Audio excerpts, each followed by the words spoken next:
तो कैसे हैं आप?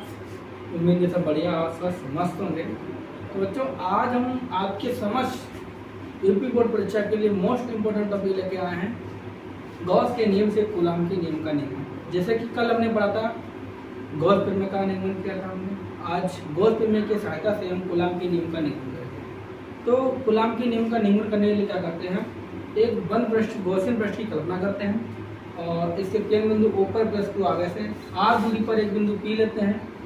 इस बिंदु P पर तीव्रता फाइंड होती है। इस पर हम क्या करेंगे, अल्पांत क्षेत्रफल लेंगे और इस पर विद्युत क्षेत्र की तीव्रता की दिशा और अल्पांत क्षेत्रफल की दिशा क्या है, अनुदिश है, एक ही दिशा में है। तो जाहिर सी बात है, इनके बीच जो थीटा होगा वो क्या होगा आपका 0। जैसा कि हमने चित्र की थ्योरी को लिखा है, माना निर्वात में एक बिंदु आवेश प्लस Q बिंदु O पर स्थित है। O केंद्र तथा R त्रिज्या का एक गोला खींचते हैं।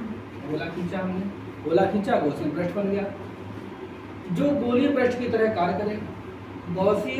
गॉसीय पृष्ठ पर एक अल्पांश dA की कल्पना करते हैं, जिसकी दिशा विद्युत क्षेत्र के अनुदिश है। जिसकी दिशा क्या है, विद्युत क्षेत्र के अनुदिश है। dA की ये अल्पांश क्षेत्रफल है, पूरा क्षेत्रफल कैपिटल A है और इतने का क्षेत्रफल क्या है आपका dA छोटे सा। तब उनके बीच जो कोण थीटा होगा वो क्या होगा, 0 होगा। अनुदिश है, अल्पांश क्षेत्रफल और विद्युत क्षेत्र की तीव्रता एक ही दिशा में है, तो उनके बीच थीटा क्या होगा आपका 0 होगा। अल्प पृष्ठ से गुजरने वाला विद्युत फ्लक्स कैसे निकालेंगे, आपको फॉर्मूला पता है कि फाई बराबर E होता है। लेकिन यहाँ पर हम अल्पांश क्षेत्रफल है, थोड़ा क्षेत्रफल से फ्लक्स गुजरेगा तो फ्लक्स भी आपका थोड़ा होगा, तो हम लगाएंगे d फाई E बराबर EDA और फिर हम लिख लेंगे EDA cos थीटा, क्योंकि हमारे पास यहाँ थीटा कितना है 0 है, तो हम लिख लेंगे d फाई E बराबर EDA cos 0। बच्चों cos 0 को जो मान होता है वो होता है आपका 1, तो हमारा क्या हो जाएगा d फाई E बराबर EDA, यानी ये इस पृष्ठ से गुजरने वाला जो फ्लक्स है वो आ गया EDA। लेकिन हमें पूरे पृष्ठ के लिए ज्ञात करना है, तो हम पूरे पृष्ठ के लिए निकाल लेंगे। पूरे पृष्ठ का फ्लक्स निकालने के लिए हम क्या करेंगे, इसका समाकलन करेंगे। ठीक है,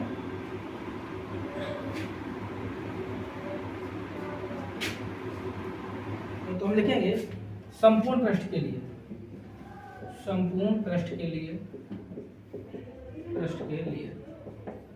समाकलन करेंगे तो हम लिखेंगे समाकलन का चिन्ह बना लेंगे d फाई E बराबर समाकलन EDA।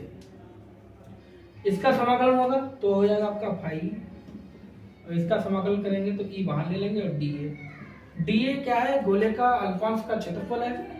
जैसा कि हमें पता है कि गोलीय पृष्ठ का जो क्षेत्रफल होता है वो क्या होता है, 4πr² होता है। तो हम लिख लेंगे समाकलन dA बराबर 4πr²। ठीक है, तो आपका हो जाएगा फाई E बराबर E इंटू 4πr²। इसे डाल लेंगे बेटा हम समीकरण 1, ये आ जाएगा हमने समीकरण 1। फिर हम लिखेंगे गॉस प्रमेय से करेंगे, क्या करेंगे, गॉस प्रमेय से। गॉस प्रमेय क्या होती है, गॉस प्रमेय हमारे पास है बेटा फाई E बराबर क्या है, Q/ε। ये हमारी गॉस प्रमेय होगी समीकरण 2। अब हम लिखेंगे समीकरण 1 बार 2 से। किससे करेंगे, समीकरण 1 बार 2 से। समीकरण 1 बार 2 से हम लिखेंगे समीकरण 1 बार 2 से।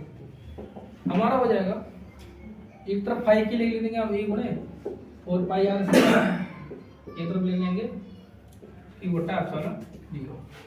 तो बच्चों यदि हम तीव्रता का फॉर्मूला निकालेंगे तो हमारा हो जाएगा E बराबर 1/4π0 Q/r²।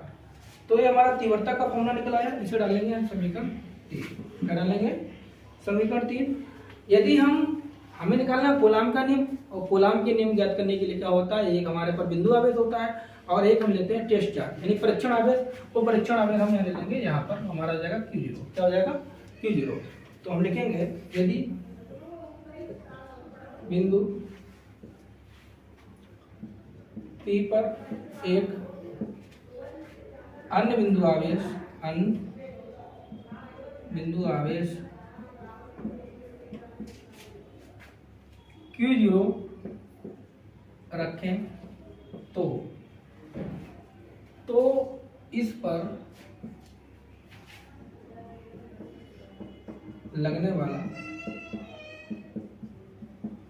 बल, लगने वाला बल क्या होगा, आपने पढ़ा है F बराबर E Q0, ठीक है। तो बच्चों हम क्या करेंगे, इस वाले सूत्र में समीकरण 3 से E का मान रख देंगे। हम लिखेंगे F बराबर 1/4πε0 और ऊपर आपका क्या है Q, और इंटू में Q है जो Q0 उठ लेंगे और बटे R²। तो बच्चों यही हमारा क्या होता है, कूलाम का नियम होता है। F बराबर 1/4πε0 Q0/R²।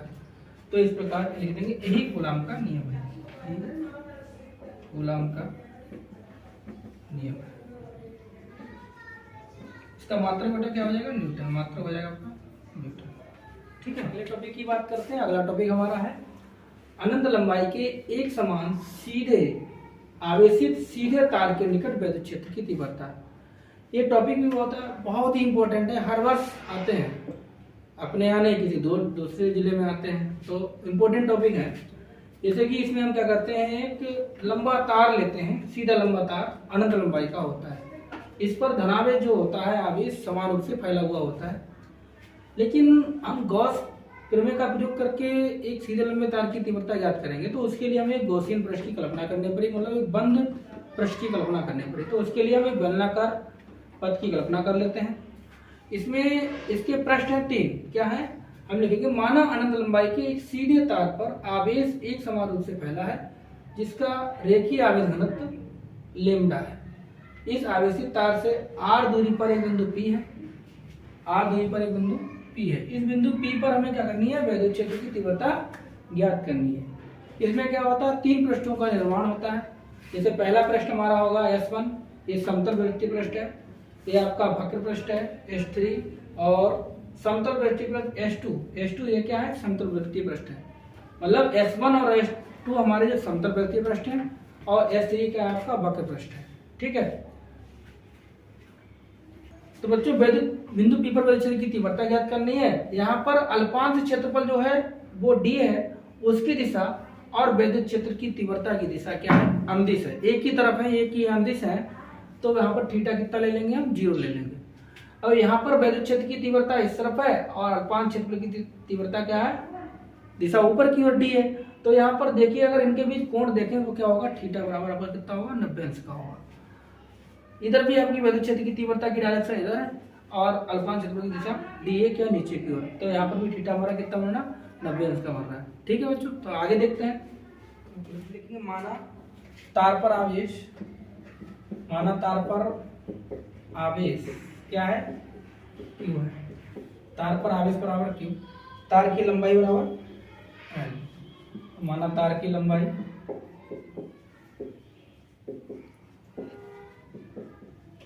बराबर स्मॉल एल। तार का रेखीय आवेश घनत्व क्या हो जाएगा, तार का रेखीय आवेश घनत्व, आवेश घनत्व हमारा हो जाएगा लेम्डा बराबर Q/L। ये हमारा रेखीय आवेश घनत्व हो जाएगा। अब हम बात करेंगे कि S1 पृष्ठ से गुजरने वाला फ्लक्स, S1 पृष्ठ से गुजरने वाला फ्लक्स, S1 पृष्ठ से गुजरने वाला फ्लक्स क्या होगा, हम तो लिख लेंगे d∅1 बराबर E इंटू डी ए, ठीक है, E इंटू डी ए। हम क्या करेंगे, इसका समाकलन करेंगे, d∅1 बराबर समाकलन E डी ए कॉस, और इधर हमारा थीटा कितना बन रहा है, 90 डिग्री बन रहा है, हम कॉस 90 लिख लेंगे। और कॉस 90 मान कितना होता है बच्चों, 0। कॉस 90 मान कितना होता है बेटा, 0 होता है। तो हम यहाँ 0 रख लेंगे, और तो हमारा इसका हम ये d∅ का समाकलन क्या होगा, हमारा ∅1 होगा। और इधर हमारा कॉस 90 मान कितना होता है, 0 होता है। तो हमारा पूरा पद क्या हो जाएगा, 0 हो जाएगा। यानी ∅1 हमें क्या मिला, 0 मिला। इससे आप सभी का डेटा डाल दो। अब हम पृष्ठ S2 से गुजरने वाला फ्लक्स निकालेंगे। इसी प्रकार पृष्ठ S2 से गुजरने वाला फ्लक्स। उसी की तरह हो जाएगा, हम लिखेंगे सम डी फाई टू बराबर ए इंटू डी ए, हम समाकल लेंगे डी फाई टू समाकल ई डी ए, यहाँ लिख लेंगे कॉस 90। अब cos 90 इधर ही बढ़ रहा है हमारा, तो cos 90 का मान होता है 0 होता है, तो बच्चों हमारा क्या हो जाएगा, इसका समाकलन हो जाएगा फाई टू और हमारा कितना हो जाएगा 0। ये समीकरण की 2। अब हम बात करेंगे बच्चों S3 पृष्ठ के लिए, ठीक है। तो लिखेंगे S3 पृष्ठ से गुजरने वाला फ्लक्स, इसमें क्या होगा आपका, लिखेंगे डी फाई 3 बराबर ई इंटू डी ए, समाकलन डी फाई 3 बराबर समाकलन ई डी ए कॉस 0, क्योंकि यहाँ पर थीटा हमारा कितना 0 है और कॉस 0 मान कितना होता है 1 होता है, कॉस 0 बराबर 1। तो बच्चों हमारा हो जाएगा फाई 3 बराबर ई समाकलन डी ए, ई समाकलन डी हो जाएगा। और अभी और आगे हल कर लेते हैं, तो हमारा हो जाएगा फाई 3 बराबर ई और इसका समाकलन कर लेंगे डी ए का, तो हमारा हो जाएगा, देखिए यहाँ पर पद कैसा हमारा बेलनाकार है, हमने बेलनाकार पृष्ठ की कल्पना की है, तो बेलन का जो क्षेत्रफल होता है वो क्या होता है, हम ले लेंगे 2 पाई आर एल, ठीक है। तो हम बेटा लिख लेंगे यहाँ E into 2 pi R L, ये समीकरण हमारी हो जाएगी 3, ठीक है। अब हम क्या करेंगे, संपूर्ण पृष्ठ से बनने वाला फ्लक्स निकाल लेंगे, ठीक है। तो हम लिखेंगे अतः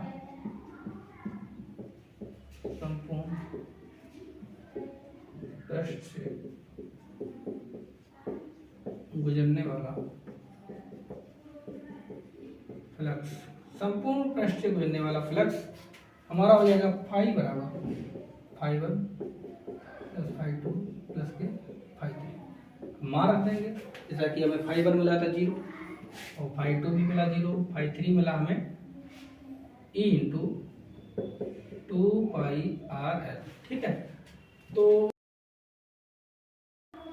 फाई बराबर हमारा हो जाएगा E into 2 pi R L, ठीक है।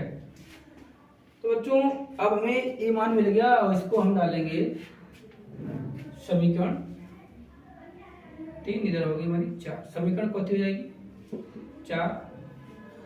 अब हम लिखेंगे गॉस प्रमेय से, तो हम लिखेंगे अब गॉस प्रमेय से, गॉस प्रमेय से, गॉस प्रमेय क्या होती है हमारी, फाई ई बराबर क्या होता है, फाई लिख लो, फाई बराबर क्या होगा क्यू बटा एप्सिलॉन नॉट, समीकरण 5। अब हम लिख लेंगे समीकरण 4 व 5 से, क्या करेंगे, समीकरण 4 व 5 से, समीकरण 4 5 से क्या करेंगे, समीकरण 4 है 5 4 जे 5 जे हमारे पास, तो हम लिख लेंगे क्यू बटा एप्सिलॉन 0 बराबर ई गुणे 2 पाई आर एल, ठीक है। अब इसको हल कर लेंगे,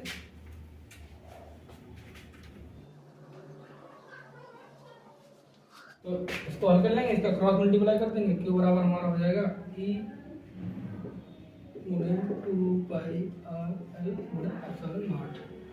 तो बच्चों हमें निकालनी है तीव्रता, तो तीव्रता के लिए हम इनको बाहर इधर लाएंगे, ई बराबर हमारा हो जाएगा क्यू बटा 2 पाई आर एल एप्सिलॉन 0। और आपने पढ़ा है कि जो आपका रेखीय पृष्ठ घनत्व होता है वो क्या होता है, लेम्डा बराबर के क्यू अपॉन एल होता है, और हमें क्यू बराबर निकालना, तो हमारा हो जाएगा लेम्डा एल। तो हम इस क्यू की जगह क्या रख देंगे, आपका लेम्डा एल रख देंगे, तो आपका ई बराबर हो जाएगा लेम्डा एल बटा 2 pi R L epsilon nought, L से कट जाएगा, इसे हम सेट कर देंगे, हम लिखेंगे ई बराबर ए बटा 2 पाई एप्सिलॉन 0 लेम्डा बटे आर। तो बच्चों एक तो तीव्रता का फॉर्मूला आपका ए सेट हो गया, यदि हम इसमें ऊपर नीचे 2 से गुणा भाग कर दें तो हमारा फॉर्मूला हो जाएगा ई बराबर ए बटा 4 पाई एप्सिलॉन नॉट 2 लेम्डा बटे आर। तो बच्चों ये आपका क्या हो गया, एक अनंत लंबाई के सीधे लंबे तार के लिए विद्युत क्षेत्र की तीव्रता का सूत्र हो गया गॉस प्रमेय की सहायता से। और इस तीव्रता का मात्रक क्या होगा, न्यूटन प्रति कूलम, क्या होगा न्यूटन प्रति बोला। ठीक है बच्चों, तो आज के लिए इतना ही। जय हिंद।